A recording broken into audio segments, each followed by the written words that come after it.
So good afternoon, everybody. I am not Leslie Adam. You may have noticed there's a difference. I am Colin Zick. I am first vice chair of the Friends of the Public Garden. I know that Leslie wishes she could be here, but she's been called away. Everything's fine. I saw her earlier today. She was examining some roses, so you know she's doing our good work. But it's my pleasure to welcome you all here today.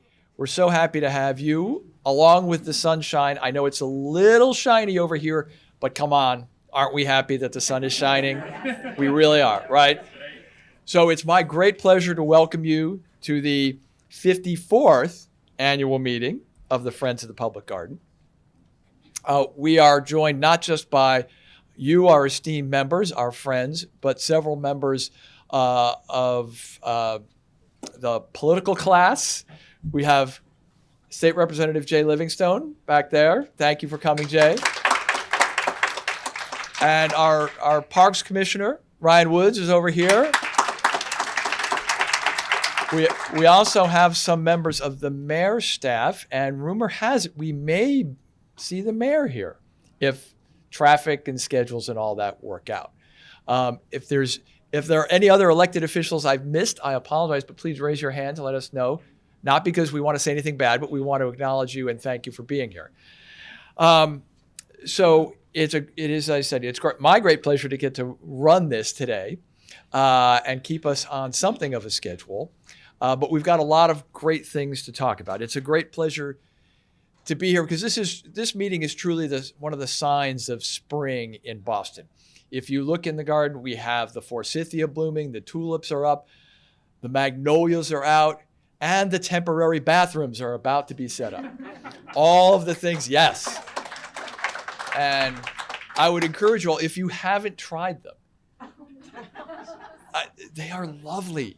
They really are. They're clean 4 times a day, 3 times a day. All right, 3 times a day, but that's still, they're really lovely. And I mention that because these are things that would not happen but for the Friends of the Public Garden. With our partners in the Parks Department, of course, but these are the things that make the parks just that much better and for allow all of us to enjoy them. So we have some business to do today and then some fun things to do. We're going to have a vote about the minutes for those of you who looked at your minutes or remember them from last year's meeting. We are going to have the Governance Committee report, the Treasurer's report. Liz is going to report to us as president, and then we get to give an award, and that's going to be really great. We really look forward to doing that. So first, though, a little bit of the dry stuff before we get to the fun stuff, and that is the approval of the minutes. So hopefully you all have seen the minutes from last year, and I would entertain a motion to approve those minutes from the floor. Thank you. Do I have a second? Any discussion, edits? Hearing none, I'd call for a vote. All in favor of approving the minutes? Aye. Anyone opposed? Abstentions? Thank you very much. I appreciate it. Now on to our esteemed colleague Roger to give us the governance report. So our governance chair, Jeff Mullen, could not be here. It seems to be, I think Jeff is probably at the Red Sox game if I know Jeff. But Roger, if you would, please. I'm just going to forward this. All right. Thank you to our partners in government and the governance report. I hope I have the privilege of delivering the shortest part of the evening's events. And Aubrey, thank you for trying to make it look like I know what I'm doing. So good evening, friends. My name is Roger Takeff, and I am a member of the Governance Committee. And as we just learned, our esteemed chair, Jeff Mullen, was unable to be here this evening, so I am filling in on his behalf. The Governance Committee is recommending the election of the following individuals for a 3-year term beginning this evening at this evening's meeting. Peggy Ings, Priya Karve, Catherine O'Keefe, Martha Sheridan, and myself, Roger Takeff. May I have a motion to approve the candidates? So moved. And a second. All those in favor? Aye. And in opposition? So moved. Thank you for your attention this evening. And now I would like to welcome our Jim Broderick, who is our treasurer, to review the 2023 financial report. Thank you all. Thanks, Roger. Clicker. Yeah, the clicker. There, you have 2 slides. Okay. All right. Good evening, everybody. Colin divided, I guess, the content of tonight's talk into stuff that would be dry and stuff that would be fun. And I'm hoping when I'm done, you'll find that this was more fun than dry. Anyway, I'm Jim Bordewick. I'm the treasurer of the Friends. And just in the next couple of minutes, I wanted to take you through some of the highlights of our 2023 results and some comparison with our 2023 year with our 2022 year. How did we do in 2023? The Friends worked hard and we achieved, I think, excellent financial results, and our financial condition remains strong. So I think that's the headline. We got a clean audit report from our auditor. And all these things were possible really because of 3 principal drivers. Probably the most important one is people like you. We continue to benefit enormously from the support of and generosity of members like you who are here tonight. We also had strong fundraising and other income generating activity coupled with prudent expense management. Thank you, Liz, and your staff. And finally, our endowment has continued to perform very well, and the rolling 3-year average of our endowment, which determines the draw that we take that helps support the Friends operations, continues to increase, and that gives us sort of greater resources to run the organization. Just on these pie charts, which I think you can see, but I can't, just a couple quick comments. You'll sort of see that we continue to have very heavy reliance on ongoing financial support from our members and supporters, and draws from our invested funds and releases of temporarily restricted funds. A couple highlights. We did have a modest decrease in our total income in 2023, mostly from slowing down the release of temporarily restricted funds and from less revenue from public programs. In that case, we didn't do the Shaw 54th last year. So that's sort of the biggest contributor there. Support comprises about 59% of our total income, and that was $178,000 or 10% higher than last year. The rolling 3-year average of the value of our endowment increased in line with our asset mix, which is about 78% equities, 22% fixed income securities, and the markets in which we invest. And that resulted in a higher draw of about $80,000 last year compared to the prior year. That's about a 9% increase over the prior year. And again, that gives us sort of growing, that the support from that formula draw gives us sort of growing support to fund our operations. The value of our endowment year end to year end at the end of 2023 was about $28.5 million. The year before it was about $25.5 plus million, but about a $3 million uptick a year to year. And that performance was in line with our benchmarks, and it was pretty competitive performance results. Okay. Oh, all right. Just on expenses, the predominant expense continues to be parks care, followed by development, which is about 70% of our expenses, followed by development and communications and a small administrative component. Expenses last year were actually down a little bit compared to the prior year. We spent about $3.1 million last year, which was a little over $200,000 less than we spent the year before. Parks care expenses were about flat with the year before after normalizing for some public programming expenses. So again, think Shaw 54th that didn't repeat in 2023. Our development expenses were up slightly, sort of on the theory that you have to spend money to raise money. So we spent about $56,000 more on development expenses, but with that expenditure, we raised almost $200,000 more. And our personnel overhead expenses were flat, and administrative expenses were sort of flat. Our total assets are up about $3 million last year after being up about $4 million the prior year. Our total liabilities have decreased about 43% to only $676,000. And at some point this year, we will retire our mortgage at 69 Beacon Street, which is a nice accomplishment. And just our total assets and net, our total liabilities and our net assets, so you put it all together, increased by about $2.4 billion. So you put those things together. So we had income of about 3% less, but we had expenses of about 6% less. That resulted in a surplus.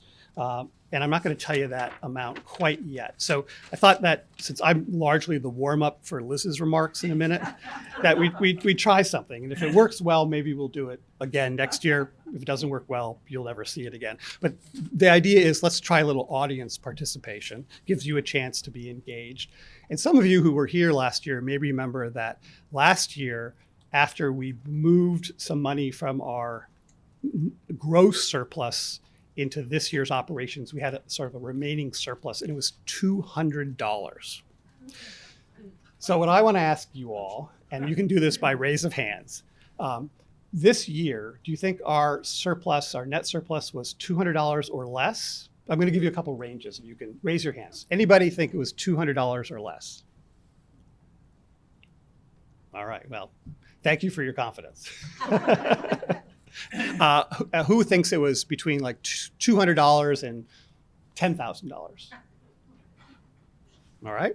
How about $10,000 and $50,000? Is there a prize in this? So there is no.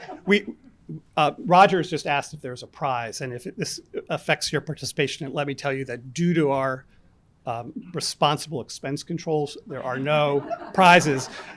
Except for the honor of knowing that you won.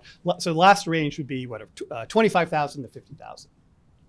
Okay. So the answer is that we budgeted for 2023 a modest deficit of about $63,000.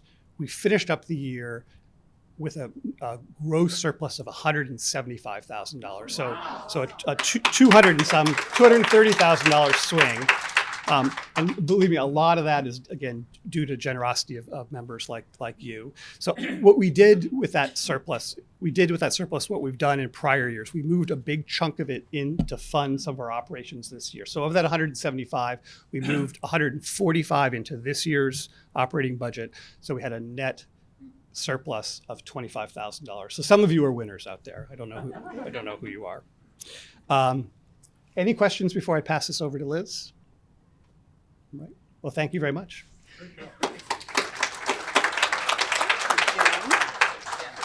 I like audience participation. That's wonderful. Well, this is my last annual meeting. And I'm not going to make a big deal out of it now. I've given everyone on the board a year's notice, as you know, to my ending my tenure here. And I just want to say, it's been the opportunity of a lifetime to work with all of you on behalf of these incredible parks and on behalf of this amazing organization. I couldn't think of a better capstone event in my life than leading this organization. So thank you for your faith in me and in the friends, and allowing us, as you hear from Jim, to grow. You know, supporting us has allowed us to grow and allowed us to do the work that we all need to do in these parks to make them the most wonderful, healthy spaces that the city deserves.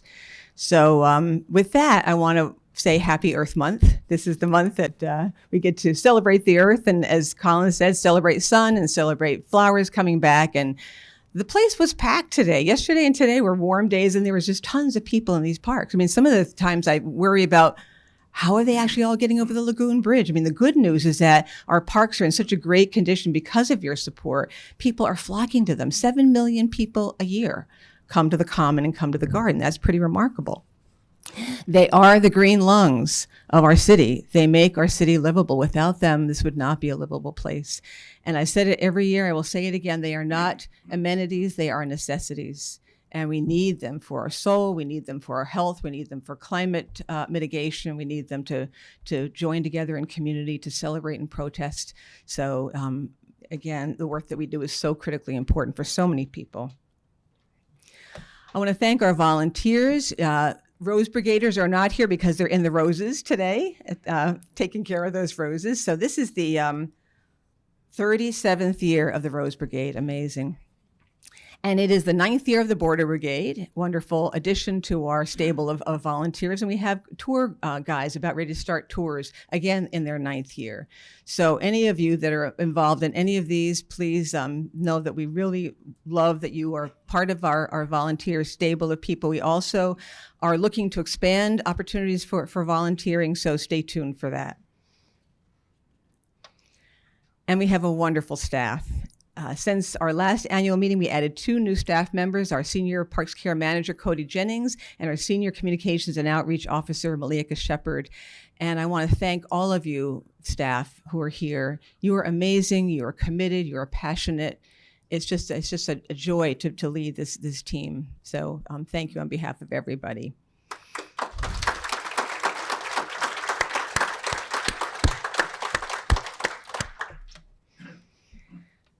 And thanks to the Parks Department crew. They're out there day in and day out doing the hard work. They suffered me to take a picture of them last year in a warm day, and I really love talking to them. And please stop and say thank you to them when you see them. They need our love and support. Sometimes that work is a thankless job because people don't take it for granted that this work is so necessary. So please, when you see a Parks Care person, let them know how much it means to you and to us that they're out there doing this. We are in our 4th year of working with DEI consultant Gwen Haddon to strengthen our diversity, equity, and inclusion muscle, to make our parks welcoming to all, to make our leadership and staff reflect the diversity of our city, our community. And we've been doing really good work and growing in that regard. That image on the upper left is me in Chinatown working with a group called a coalition of 8 Chinatown organizations, Chinatown Hope. And one of the important things that they're looking at is how to build community cohesion through strengthening open spaces. There's not a lot of open space in Chinatown, so whatever we can do to support them in Chinatown and also in our parks. Our VP, Lynn Flaherty, and Malika Shepard, our Senior Communications and Outreach Officer, have been continuing to work with Chinatown Hope and deepening connections with a really important community in our world. You heard about our bathrooms. They are again here, upper right. We're very excited.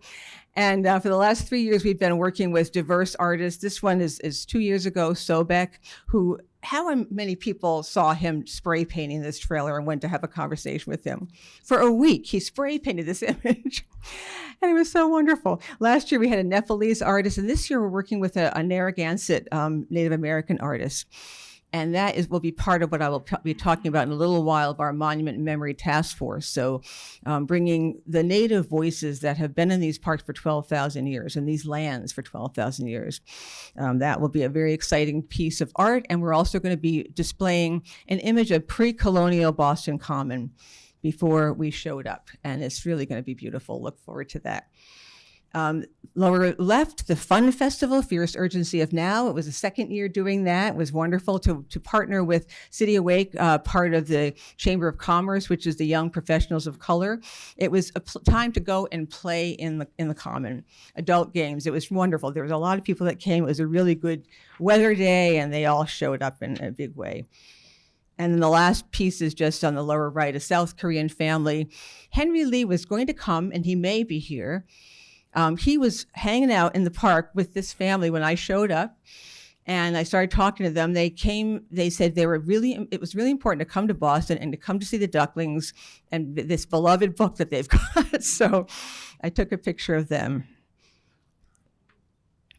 Another thing that we're doing in terms of diversity and welcoming people is, it's hard for you to believe because you are in the garden all the time, but there are people in the city who don't know that the garden is public, who don't know where the entrances are.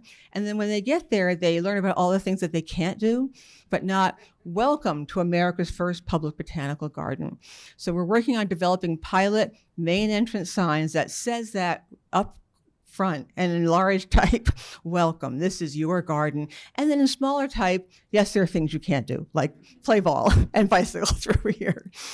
But we're working on that, and we're working in collaboration with the Parks Department. And again, we take these things for granted, but it's really interesting and important, more than interesting, important to talk to people beyond our neighborhood, to understand the perception of our spaces from the entire community.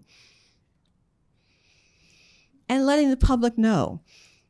all that we do is important, but it's equally important to make everyone aware of what we're doing, both so they can become advocates, they can add their voices to our voices, and then they can support us. So a really amazing story here is that we had over 4.5 million people who viewed our content in 2023, and that is double 2022. So thank you to the communications team. That is just amazing. The good news and the bad news is that we get a lot of emails, we get a lot of comments. What about that willow? What are you doing with Polar? I mean, there's a lot of work to do. I went to the gym yesterday at 6 o'clock, and the manager of the gym said, "I'm so sorry to hear that that willow came down." And I live in Brookline, so it's good. It's good. It's all important. So now for the work that we've done over the last year. As you heard from Colin, you heard from Jim, your support has made this work possible. We invested $2.4 million in parks care and public programming. The largest part of our budget goes directly into these parks for the care, including the sports staff to make that work possible. So it's really important. It's important to educate people about how much it costs. I mean, urban people don't really quite understand. If we lived on farms, we would know the importance of soil and turf and rebuilding the soil. But it's a constant education process to help people understand, why does it cost $900,000 to take care of this living landscape? But it does. The first place I always start, and I'm starting again today, is soil. Healthy soil is the basis for our living landscape to thrive. And we have been doing work over the course of a number of years to increase organic management. You see compost tea extract on that one picture that we bring into the soil to increase its soil biology and chemistry to make it more healthy. We've had great success in our efforts to improve the soil's pH. You see that on the left-hand side, liming. The common and the mall were the two things that we limed this last fall. And I want to thank, where are you, Norm? Norm and Chris Healy has been working with us for, I think, 12 years now, Norm.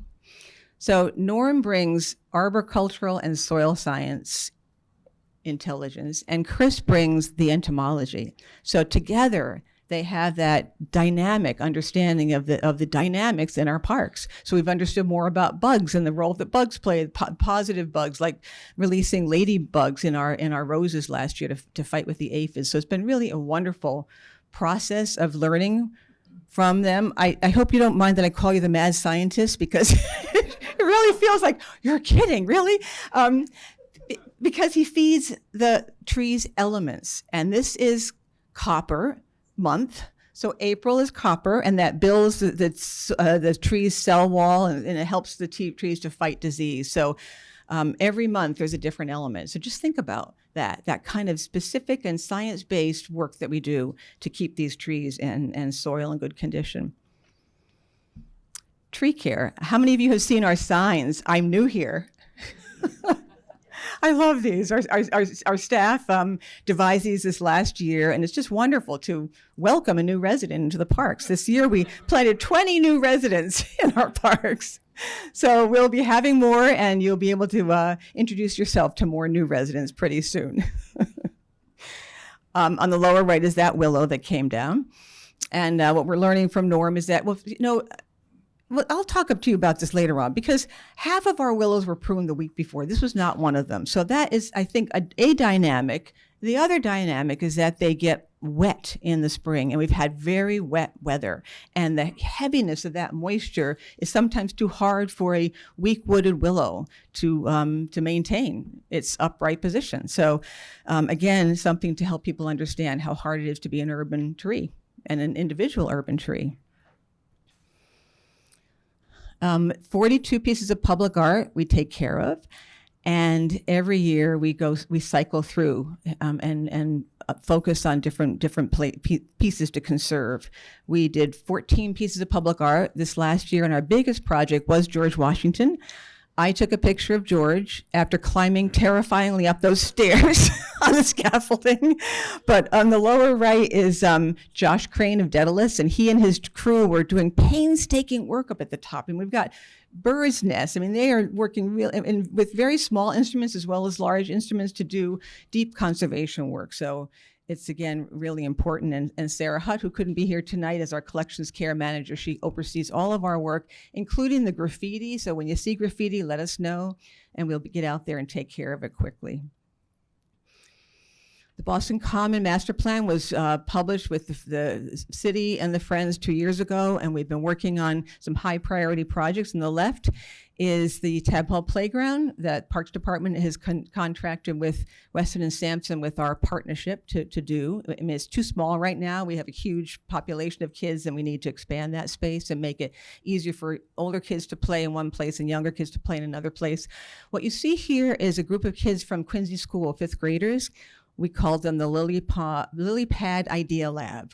So they got together to brainstorm about what they wanted to see in a playground. We gave them framework so that it wasn't just, total blue sky, but it actually was helpful to hear their perspective on playgrounds and play.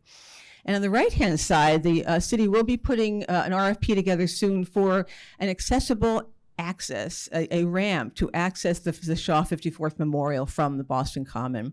It's really important to be able to get up there. I mean, you take that also for granted if you can walk. So yes, it's worth clapping for that one. It's a high priority project. And similarly, the two other high priority projects that the City Parks has requested funding for, and we'll hear more about that tomorrow when the budget is released, is money to also provide accessibility to the Parkman Bandstand on the right, on the top. It also needs some structural repairs. The roof needs work, and we've proposed to do some enhancements to the landscape. That landscape at one point in the 70s when we started, it was a forest of elm trees, actually too many trees, but Dutch elm disease devastated all of those trees, and now we have too few. So we've proposed adding more benches and more trees, and that will be part of that project.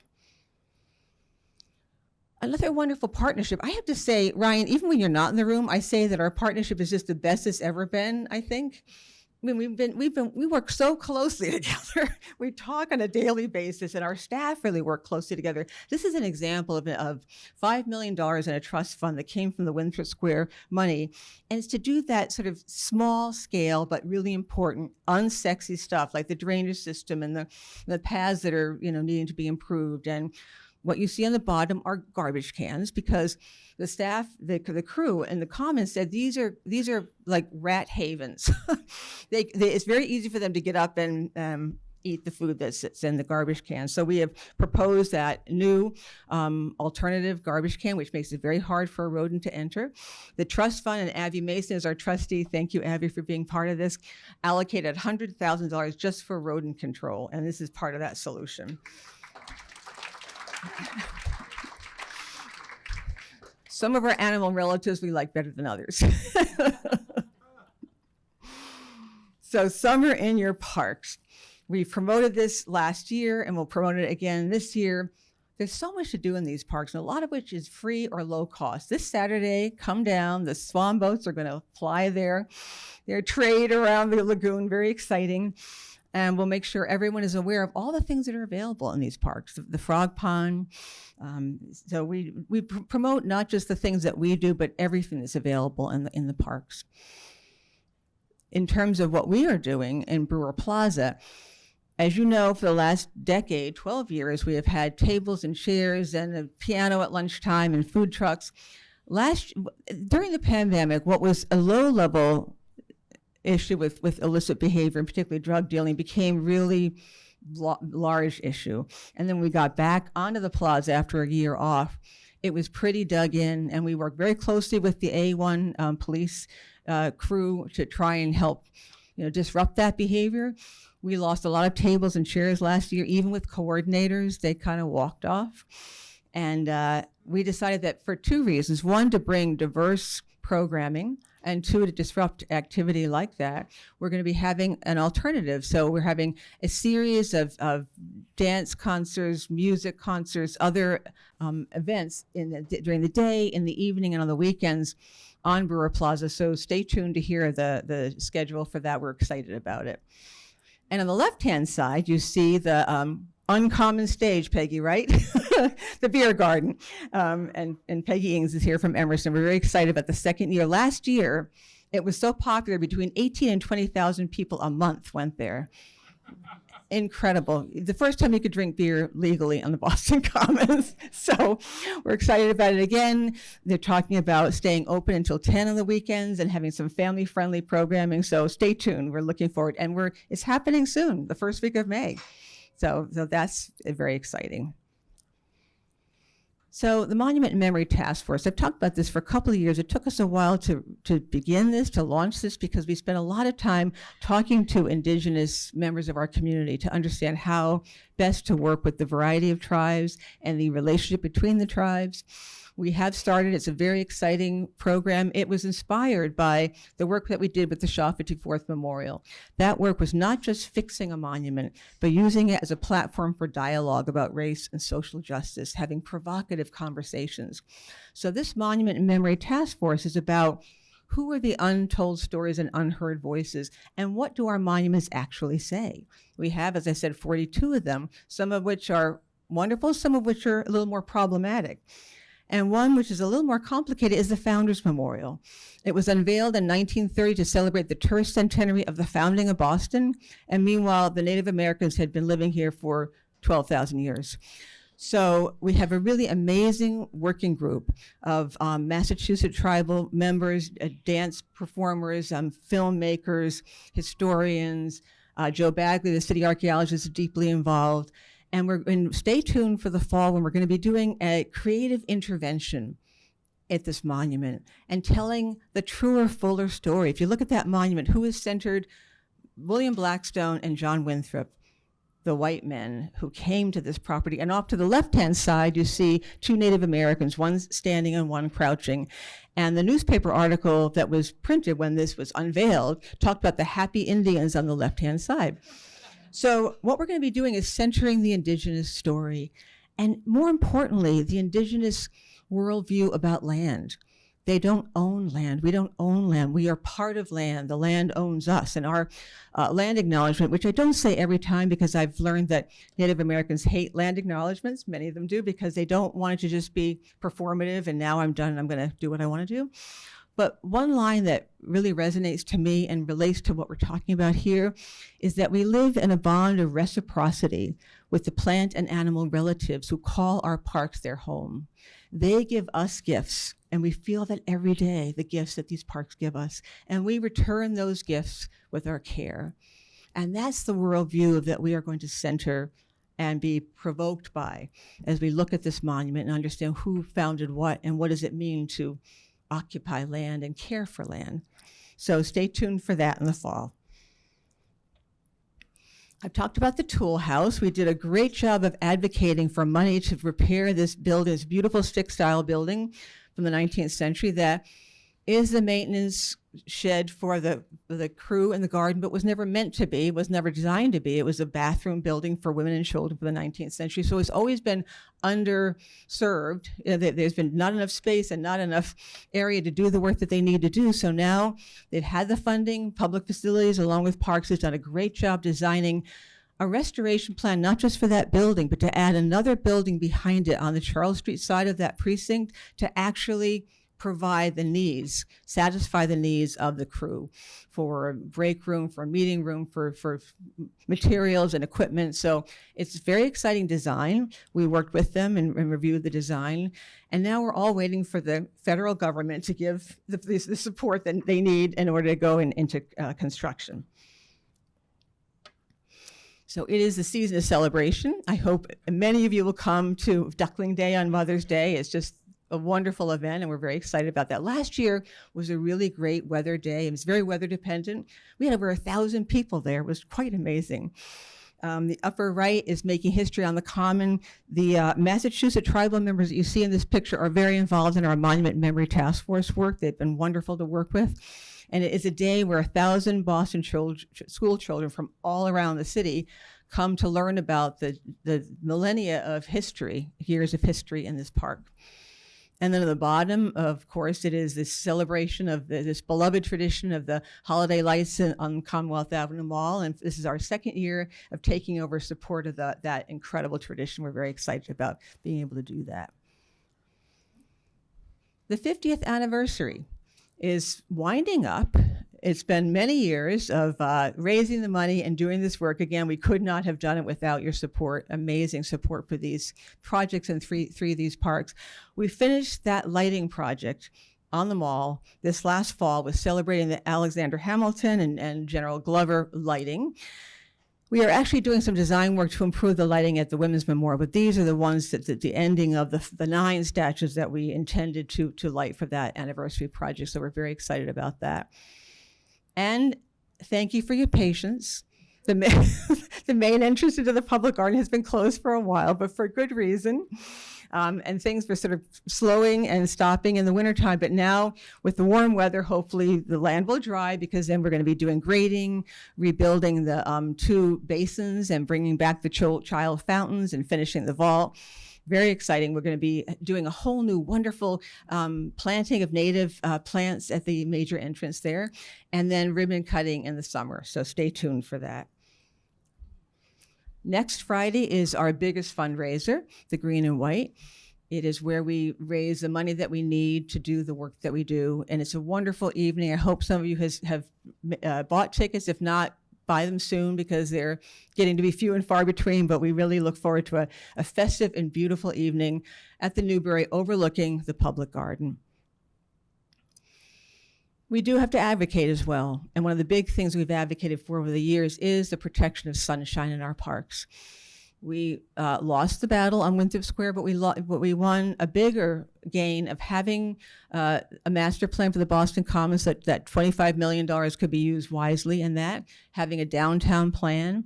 And then we created a model that shows how much development is possible while still protecting the existing sunshine in the common and the garden. And this model is exportable to any piece of the public realm in the city.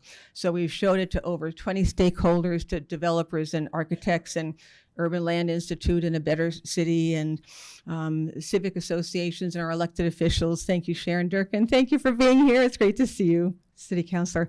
And we've been having wonderful conversations. And just last week, we showed it to the BPDA, Arthur Jemison. Our goal is to have this adopted by the city and be part of the planning and development process. And then we don't live in a bubble. We don't live in an ecosystem of these 3 parks. We live within a larger ecosystem of the parks throughout the city. So we're involved with Boston Park Advocates. Really important for us to speak with one voice when we fight for the Parks Department's budget or DCR's budget for state parks, because half of the acreage in Boston is state acreage.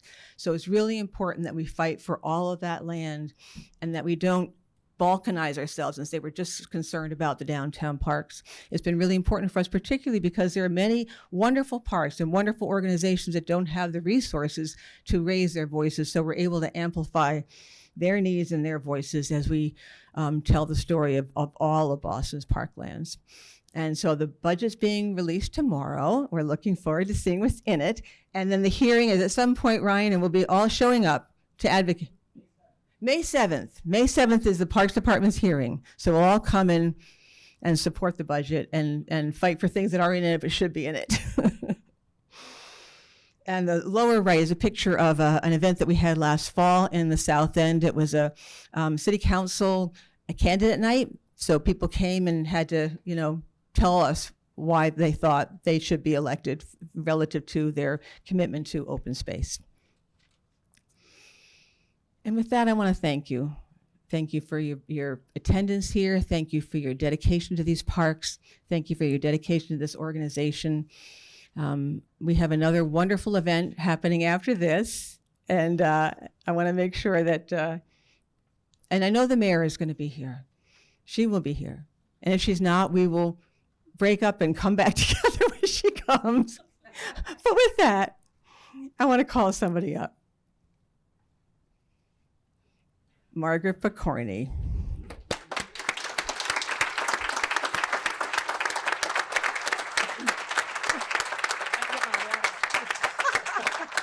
Hydrate. So, You have a handout about Margaret. We're very excited that this year we decided it was really important to honor somebody every year that has gone above and beyond in supporting the park, supporting the Friends, and is a model for all of us. And it's going to be really hard, Margaret, that you are the first one, because I don't know how anybody's gonna match what you've done in your life. So Colin and I are going to have a call and response thing here, and then we're going to give you an opportunity, and then I know the mayor is going to come at some point. All right, but do you want to start, or do you want me to start? I'll start. Margaret's personal motto is "Born to Prune." So there you have it. So the Friends of the Public Garden have awarded our inaugural Parks Champion Award to Margaret Pokorny, a dedicated member of our board since 1991. Margaret has spent many years serving as the chair of the Commonwealth Avenue Mall Committee. She has devoted great care for the 3 parks under the Friends charge and for the trees and green spaces throughout the city.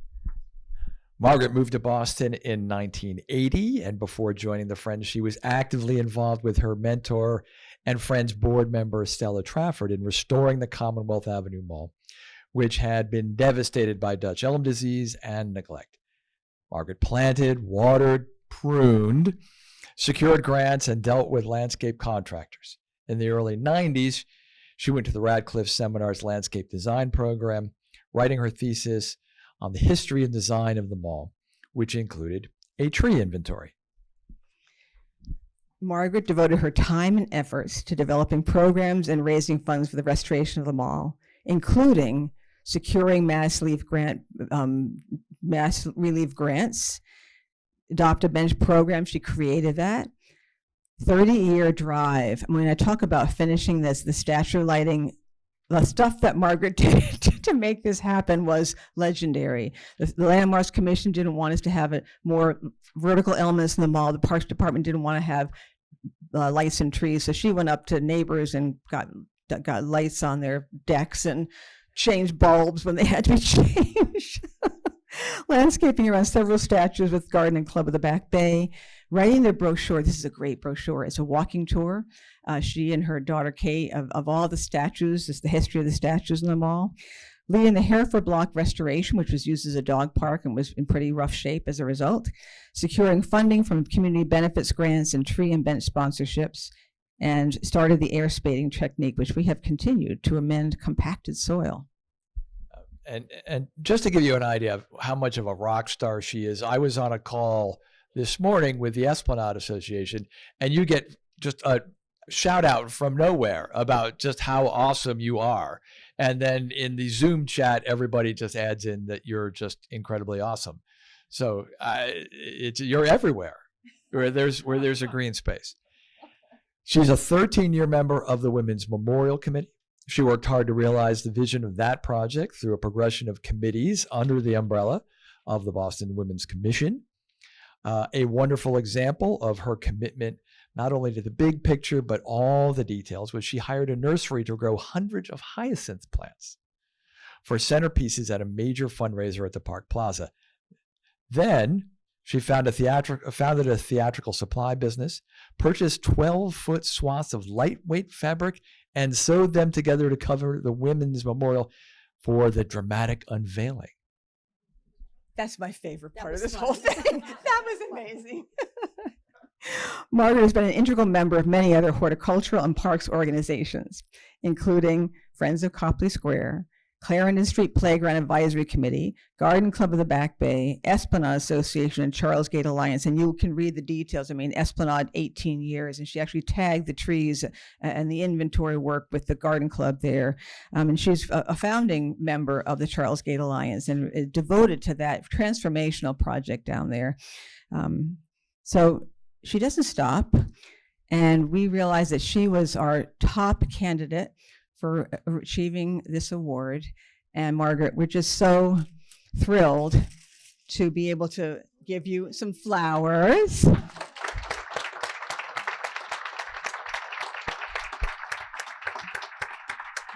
And a gift. And perfect timing. That was so dramatic.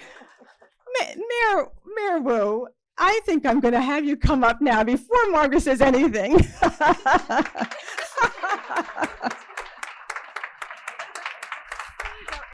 Great. Thank you so much. I was hoping to just sneak in, but I got caught walking in late. And thank you all so much for all that you do to contribute to a jewel, not only in our city, but in the entire country. We all in this room know and appreciate and love the history of what these parks represent and the legacy that it takes to steward them generation after generation. So I want to thank Liz, of course. This is I'm not going to acknowledge it yet because we have some time left. And Colin and all the members of the board, all the volunteers, everyone who's had a hand in truly making the public garden, the Common, the Commonwealth Mall very special. And my job here today is to add an official citation for our for our awardee for tonight. Presented to Margaret Pokorny in recognition of your unwavering commitment to the city's public green spaces and more than 40 years of service as the quintessential hands-on volunteer. Your dedication preserved the alley of trees that defines the Commonwealth Ave Mall. Your passion was a driving force behind lighting the statues that line that historic park. And today, your indefatigable spirit is helping to revitalize Charles Gate. Your seemingly endless capacity to advocate for the parks has inspired others and made a significant and lasting impact on our community. On behalf of the City of Boston, congratulations on this achievement and best wishes on all your future endeavors.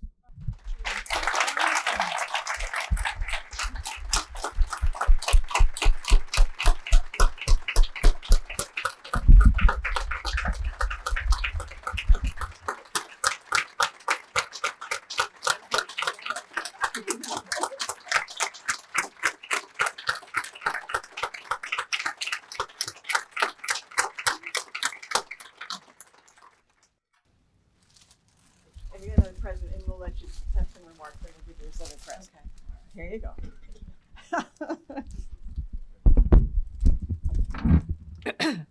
Wow, thank you all for quite an introduction. It shows what you can do if you're just trying to keep busy, you know, and get through the day.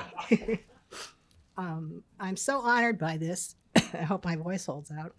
But I much prefer the back room to the podium. So I am very grateful, but I will try to keep this mercifully brief.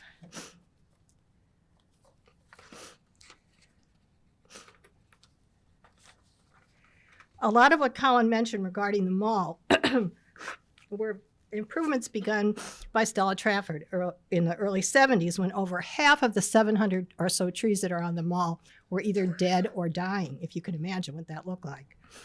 She deserves equal credit for all of these things, for sure. This all began for me in 1982 when we moved 2 doors from Stella on Marlborough Street, and she caught me watering a tree in front of our house. My life changed. I was captured by her for the greater good. And, you know, being captured by Stella was not a small thing. In those days, now over 40 years ago, it was very like the Wild West on the mall. We kind of treated the mall like our own country. Think of the East Coast Yellowstone. We just did things. We planted trees, we pruned trees, we injected against Dutch elm disease, we improved the turf, we hired contractors, we raised funds, and we had events to draw attention to the needs of the mall. In those days, Henry was still very judiciously running the Friends out of his coat pocket and growing an endowment and an organization. I do not remember the word permit or MOU, I'm sorry, ever being said. Things happen on a handshake, or they just happened. It is so different in a positive way now. After a succession of excellent parks commissioners, beginning with Justine Liff, we now have a very strong and collaborative commissioner in Ryan Woods, and a mayor who really gets the importance of parks and trees. The Boston Urban Forest Plan, under the guidance of Todd Mister, is a testament to this commitment and their leadership. It does take a public will to make these things happen. We look forward to a much greener future in Boston because of them. Both Ryan and Mayor Wu have fought and won long overdue battles for an increased park budget. We are all hoping that this continuing is a continuing priority. I am particularly pleased because the Kenmore Mall's reimagining and renovation is now being reviewed and evaluated after many years of Sisyphean efforts on this block's behalf. I'm lobbying you, Mayor Wood. So noted. A larger budget helps all the parks in the city, most of which do not enjoy the kind of broad support of folks like you and who are so loyal and involved in our historic parks. I believe that COVID and climate change have given us all a new focus on the appreciation of our open spaces, the upside of tough love, right? In addition, we now have an amazing professional staff. And under Liz's brilliant leadership these past years,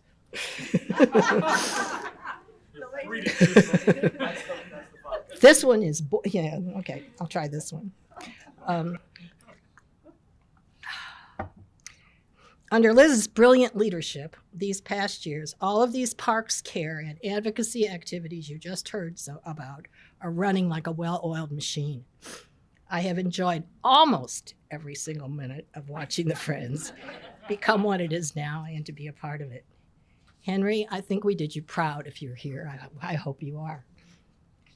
This is a kind of bittersweet night for me as we are honoring Liz and anticipating with much fear and loathing her retirement. I know this will be fine because of all of you, but it will be hard. I am so honored. Thank you.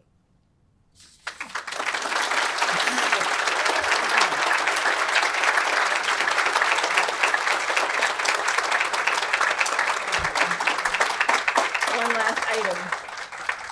All right, so you're not getting rid of me. Aubrey did a great job wrapping this. Nice, Aubrey. Aubrey is my friend. I know, she's so wonderful. Ooh. This is special. Takes a village. Oh, this is gorgeous. The bridge in the It's public Pierpont garden. glass. It's called a Boston Bowl, and there's an image, an etching of the lagoon bridge, and on the back is an etching of the swan boat and the little duckling statue. Oh, that is fabulous. Thank you. Thank you. I will fill it with elm flowers. Thank you all very much. Well, thank you all for being here. We do have a reception. We have a time to have a glass of wine and something to eat and enjoy the company of one another. So thank you so much for coming.